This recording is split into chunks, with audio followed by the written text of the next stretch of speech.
Hey everyone, it's DFA, welcome back to the channel, and today I'm very happy to show you the gameplay that I absolutely wanted to show you last week when I first reviewed the Cherbourg and compared it with the Richelieu.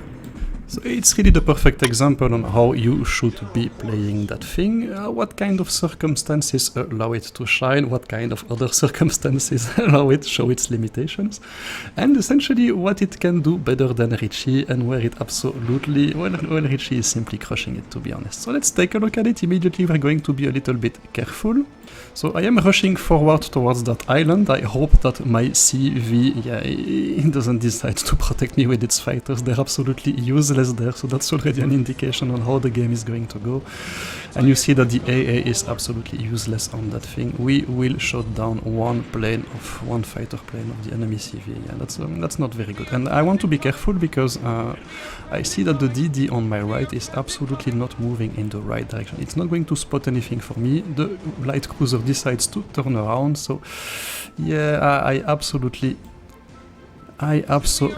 cannot scout for myself with that thing. I have to be careful, and immediately I get detected even though I'm using the concealment module, and I pull back to safety behind that island to protect me from other targets. So you have to use that ship around islands to go back to safety as quickly as you can. It's a heavy cruiser, it's not meant to go anywhere alone.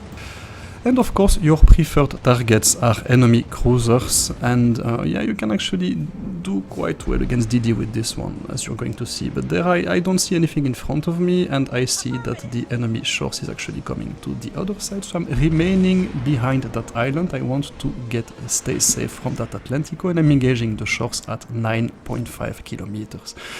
And immediately you notice, for me, the main problem with that thing, the accuracy. I'm not sure that I'm aiming poorly, but I never seem to get more than 2 or 3 hits at a range of 9 kilometers on an enemy cruiser. I mean, the shores, it's not a small ship, it's not a small target, so it's a pretty easy one to hit, especially when it's showing you full broadside. But there you go, for me that's the problem with that thing, the accuracy. It's really troll, and you have games where it goes your way, and you have games where RNG Jesus decides not to help you, and you just have to take it. There you go, 5 hits there. And so you notice that I'm always maneuvering so that I have some kind of hard cover between me and the enemy battleships. That ship does not respond well to enemy battleships' shells. It's a heavy cruiser, but what it can do very well is relocate, and I noticed that there is an enemy DD that is actually flanking. Le Terrible has already taken down one of my targets, and he has a clear path towards my cap and the CV. So what I'm going to do is I'm going to use my speed to relocate and confront that Le Terrible, while putting the German battleship to my right, and hopefully the enemy battleships will decide to target this one instead of me. So this is a play that I would have had a lot of problem to make with the Richelieu, because honestly, if there is one thing that the Richelieu does not do very well, it's responding towards fighting against enemy DDs. But where that thing absolutely shines, it's with its rapid reload. That Le Terrible thinks he is safe, that I'm currently under reload, and bam, there you go. Surprise, surprise. I'm able to send another salvo 12 seconds after the first one, and now it's a 1v1 with the shores at 6 kilometers. The guns are going to do a massive amount of damage, and sure enough, Citadel, and we are going to be finishing him with that salvo. Oh, maybe not, because the secondaries are not very good, but one of the salvos from the main gun finishes it, and I'm going to be engaging that Gajah Mada. I'm going to be bow tanking to him, because yeah, I'm not afraid of fighting DDs with that thing, to be honest. I think it's actually quite decent as a DD fighter, provided you load HE, because your main gun's AP shells are going to overpen them. I'm using an APCS commander now on this one.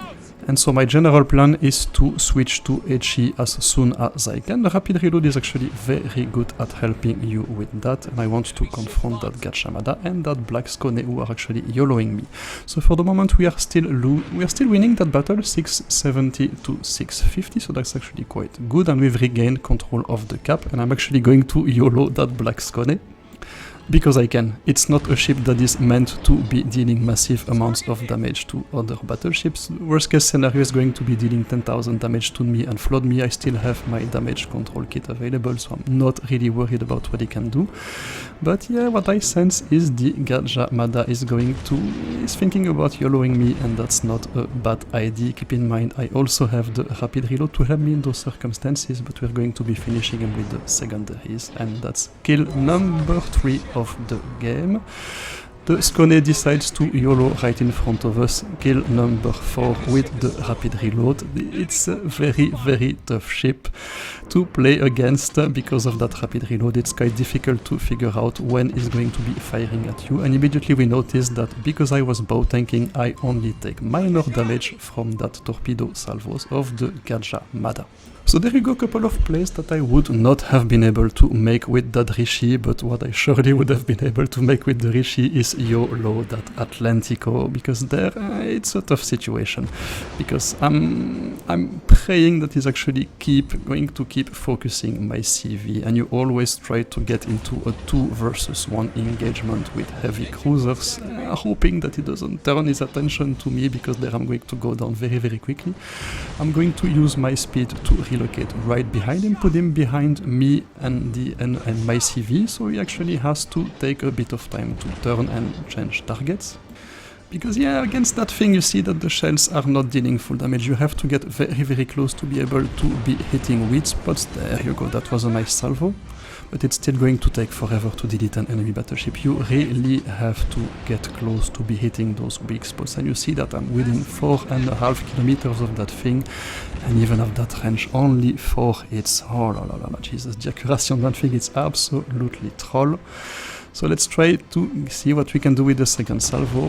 30, oh, we are actually losing that battle, only 30 seconds left, and we are 870 to 901. Can we finish the Atlantico with the right? Oh, the accuracy is trolling me again, Jesus Christ, it's going to be a tough one. And so yeah, you see the limitation, it's still a heavy cruiser with all the advantages and disadvantages of that class. Jesus Christ, are we going to be able to finish the Atlantico? Show me more broadside. Don't troll me, the accuracy, please, please, please, 4, 3, boom, there you go. And we get the Kraken 2 seconds before the end of the game, and we win this one. Thank you, Cherbourg. So yep, a good match showing you what you can do with that thing that you can't do with Richie, and where Richie would have outclassed it absolutely no problem in that last engagement at Atlantico would have been down a long time ago. Next time we will take a look at the rest of the line, starting with the Brest. In the meantime, stay safe, take care, that was DFA signing out. Bye bye!